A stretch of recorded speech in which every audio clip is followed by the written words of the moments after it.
Demand है कि हमें मोदी जैसा ही चाहिए, क्योंकि इसके पीछे बहुत सी वजूहात है। एंड आई हैव टू से कि एज अ पाकिस्तानी मैं बहुत परेशान हूँ।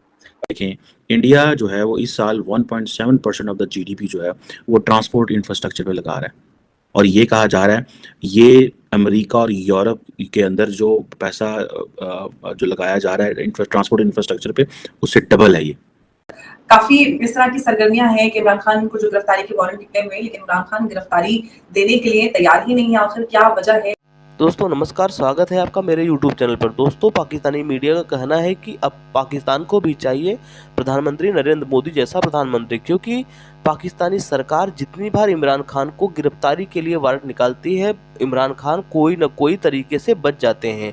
उनकी पॉपुलैरिटी ही इतनी ज़्यादा है कि पाकिस्तान सरकार उनसे डर जा रही है कि कहीं विद्रोह न हो जाए। हम दोस्तों आपको बता दें कि पाकिस्तानी मीडिया काफ़ी परेशान हो रखा है इमरान खान से, क्योंकि भारत हमेशा नित नई ऊंचाइयां छू रहा है, जबकि पाकिस्तान अपनी आंतरिक मामलों में और उलझा जा रहा है। उनकी इकोनॉमी की हालत बद से बदतर हो जा रही है, खाने को रोटी नहीं है, और उधर से इमरान खान ऊपर से परेशान कर रहा है। दोस्तों हम आपको बता दें कि पाकिस्तानी मीडिया नरेंद्र मोदी की तारीफ करते हुए नहीं थकता। हाल ही में पाकिस्तानी मीडिया का कहना है कि अब पाकिस्तान में भी नरेंद्र मोदी जैसा प्रधानमंत्री होना चाहिए। हम आपको बता दें दोस्तों, अगर आप मेरे चैनल पर नए हैं तो प्लीज़ मेरे चैनल को सब्सक्राइब कर लीजिए और बेल आइकन को दबा दीजिए दोस्तों, ताकि अगर मैं कोई नया वीडियो डालूं तो आप तक पहुंच जाए। तो चैनल को प्लीज़ सब्सक्राइब कर लीजिए दोस्तों। Thank you.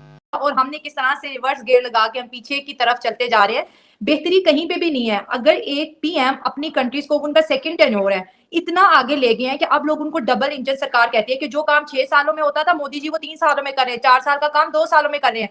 तो हमें अब ये ड्रामेबाजी नहीं चाहिए, हमें वही चाहिए। क्यों? उन्होंने हमारे, एक मिनट, जैसे रिलेशनशिप इंडिया और पाकिस्तान के बीच, आपने सही बोला कि बिल्कुल भी नहीं है, लेकिन फिर भी पाकिस्तान उनको फॉलो करे जस्ट बिकॉज ऑफ उनकी जो पॉलिसीज हैं वो बहुत ज्यादा अच्छी हैं, लोगों को प्रोग्रेस मिल रही है, लोग सुकून से वहां पे रह रहे हैं। सो यहाँ पर जितने भी पब्लिक रिएक्शन हम देखते हैं तो हर बंदा यही डिमांड कर रहा है कि अगर मोदी जी पाकिस्तान से इलेक्शन लड़ेंगे तो हम उन्हीं को एज अ पीएम सिलेक्ट करेंगे अपने लिए।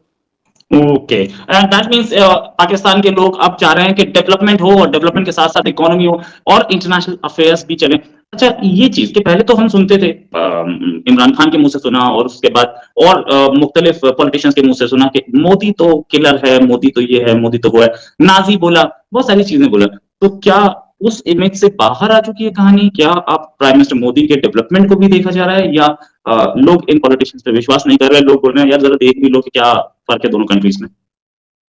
डेवलपमेंट वाली बात बाद में आती है। सबसे पहले आप ये देखिए कि मोदी जी कितने ज्यादा ऑनेस्ट और ईमानदार है। हमारे मुल्क को हमेशा लूटा गया, चोरी यहाँ से की गई, पैसा मुल्क से बाहर भेजा गया, अपनी प्रॉपर्टीज बनाई गई, स्विस बैंक में उन्होंने अकाउंट खोले, इन जो उसको क्या बोलते हैं, यहाँ से सारा माल चोरी करके बाहर उन्होंने भेज दिया। लेकिन अगर हम मोदी जी की बात करते हैं तो उनकी अपने देश में भी कोई प्रॉपर्टी नहीं है, उनके कोई स्विस अकाउंट नहीं है, उन्होंने ऑफशोर कंपनीज में इन्वेस्टमेंट नहीं की हुई। तो सबसे पहले ये नहीं कि हम डेवलपमेंट के एतबार से कह रहे हैं, बिल्कुल भी नहीं, हम करेक्टर के एतबार से कह रहे हैं। देखिए जो हमारा पहले वजीर आजम थे वो भी करप्शन के केस में अंदर गए, जो एक्स प्राइम मिनिस्टर है इमरान खान वो तोशा खाना के केस में वो भी जो है अदालत के चक्कर लगा रहे हैं। तो हम चाहते हैं कि कोई ऐसा बंदा हम पे रूल करे जो कि कुछ ना हो, लेकिन एक ईमानदार बंदा तो ना, हमें पता हो कि यार हम जिसको टैक्स दे रहे हैं वो उस टैक्स का पैसा चुराएगा नहीं, वो यहाँ पे लगाएगा। तो हमें जो भी टक्कर है ना फिर वक्त चोरी है, हम किसको बोले कि ये ऑनेस्ट है। मोदी जी को आइडियल इसलिए मानते हैं कि वो जो है सारा कुछ जो उनका है, उनका टाइम है, सब कुछ भारत के लिए, और वो दिख भी रहा है। मसला डेवलपमेंट करनी है, मसला ये है कि वो अपने मुल्क का पैसा चोरी करके बाहर नहीं भेज रही।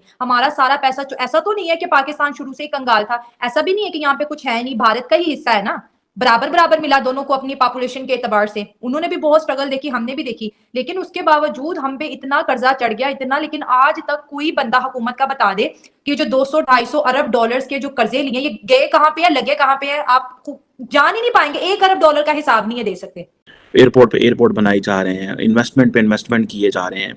इंडिया की जो इलेक्ट्रिसिटी जनरेशन कैपेसिटी है वो कहा जा रहा है कि वो 22% बढ़ी है, और रीन्यूएबल एनर्जी कैपेसिटी जो है वो डबल हो गई है एज कम्पेयर टू पिछले 5 साल में। ब्रॉडबैंड जो है कहा जाता है कि जब मोदी जी आए थे वो 61 मिलियन थे, ठीक है जी, और अभी तकरीबन 816 मिलियन जो है वो पिछले साल हो गए।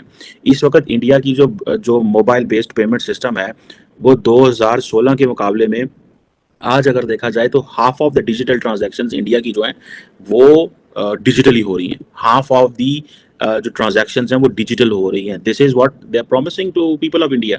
आपने हमारे साथ क्या प्रॉमिस किया कि वो चाइनीज आएंगे वो सड़कें बनाएंगे, वो चाइनीज आएंगे वो हमें ये रोड देंगे, वो हमें चाइनीज आएंगे वो हमें ग्वादर देंगे, चाइनीज आएंगे फलाना रोड फलाना मुल्क जगह से चल जाएगा। आपने हमसे क्या प्रोमिस किए हुए हैं? और ये जो जो जिसे कहते हैं ना कि ये कितनी अजीब सी बात है। तो ये चीज़ें अगर आप देखें कि किधर से किधर हम पहुंच गए हैं, हमसे वादे क्या किए गए, हमें बात क्या की गई, किस तरह का पाकिस्तान बना के दोगे और किस तरह का पाकिस्तान दे रहे हो। ये जो ठीक है इंडिया के अंदर ये जो सारी जो ग्रोथ है ये कोई नरेंद्र मोदी ने क्रिएट नहीं की, ये उससे पिछली हुकूमतें हैं। ये that is called the political stability. बहुत सारे लोग कह रहे हैं शायद ये नरेंद्र मोदी जो है वो ही क्राफ्टिंग कर गए सारी। नहीं, नरेंद्र मोदी जो है वो उससे आगे चले हैं। अब ये जो फॉर एग्जांपल वंदे भारत जो एक्सप्रेस है, ठीक है जी, के वो तकरीबन कहा जा रहा है कि कोई 130 किलोमीटर की स्पीड से जो चल रही है, और वो किस तरह जिस तरह न्यूयॉर्क और वाशिंगटन के बीच में चीज़ें चलती हैं, ट्रेन चलती हैं, इसी तरह वाराणसी और दिल्ली के बीच में और इसी तरह उत्तर प्रदेश के बीच में ये सारी चल रही है। और वो कह रहे हैं जनाब कि इंडियन जो लोकोमोटिव स्टैंडर्ड्स हैं वो बड़े रेवोल्यूशनरी हैं। 750 किलोमीटर का जो सफ़र है वो 130 मिनट में हो जाएगा। और यानी एक तरफ वो ये कहते हैं कि मैं रूल ऑफ लॉ पे यकीन रखता हूँ। जब उनसे पूछा जाता है कि भाई फिर आप अरेस्ट वारंट की क्यों तामील नहीं करते, क्यों उसको इम्प्लीमेंट नहीं होने देते, तो वो कहते हैं ये तो जंगल का लॉ है, सो रूल ऑफ लॉ नहीं। So this is a very self serving argument. तो बहरहाल उनके जो फैंस हैं वो बड़े डाई हार्ड फैंस हैं। कुछ लोग तो यहाँ तक भी कहेंगे कि एक पर्सनैलिटी कल्ट बन चुका है, और बहुत से लोग बड़े फख्र से कहते भी हैं कि मैं तो पीटीआई से मेरा कोई ताल्लुक नहीं है, मैं तो इमरान खान का फैन हूँ। तो वो ये भूल जाते हैं कि this is actually an indictment of his political philosophy and politics. भाई उन्होंने एक पार्टी बनाई है, तो ये एक फैन क्लब तो नहीं होना चाहिए, तो पार्टी होनी चाहिए। तो अनफॉर्चुनेटली वो एक फैन क्लब ज्यादा लगता है, पार्टी कम लगती है। चौधरी साहब, जिस तरह से आपने एक बात कही कि इमरान खान एक पर्सनालिटी कल्ट के रूप में उभरे हैं, तो हम पाकिस्तान की आवाम की या फिर पाकिस्तान के जो फिल्मी सितारे हैं, एक्टर्स हैं, उनके बीच भी इमरान खान की मकबूलियत हम काफी देखते हैं। लेकिन जब भी उनकी लीडरशिप क्वालिटी या फिर क्रेडेंशियल्स की बात की जाए तो हमें जीरो ऑलमोस्ट नजर आते हैं, क्योंकि इमरान खान वही हैं जिन्होंने जर्मनी और जापान का बॉर्डर मिला दिया था। और तो भी उन्होंने कहा कि क्योंकि औरतें इस तरह के रिवाज पहनती है इसलिए उनके साथ इस तरह के हादसा होते हैं। तो इस तरह का लीडर पाकिस्तान देखता है। जी, उनके काफी सारे इस तरह के स्टेटमेंट्स हैं। एक दफा उन्होंने ये भी कहा कि आज पाकिस्तान की आबादी 22 करोड़ है, जब पाकिस्तान बना था तो 40 करोड़ थी। तो कहाँ फिर किसी ने कहा कि नहीं 40 लाख थी, कहते नहीं 40 लाख नहीं 40 करोड़ थी। तो उनके इर्द गिर्द भी जो बंदा था उसको भी अंदाजा नहीं था कि 40 लाख कितने होते हैं, और उनको नहीं था अंदाजा कि 40 करोड़ कितने होते हैं। तो बहरहाल एक दफा उन्होंने ये भी कहा था कि चाइना एक ऐसी ट्रेन बना रहा है जो स्पीड ऑफ लाइट से भी ज्यादा तेज होगी। तो there are so many things. और बताइए, सब मजा आ रहा है। तो बहरहाल इस तरह की बेशुमार उनकी स्टेटमेंट्स हैं। और फिर आप देखिए कि परवेज इलाही, जो अब जिनको उन्होंने पहले चीफ मिनिस्टर बनाया था पंजाब का और अब उन्होंने प्रेसिडेंट बना दिया है पार्टी का, उनके बारे में इन्होंने बेशुमार दफा ये कहा कि वो पंजाब का सबसे बड़ा डाकू है।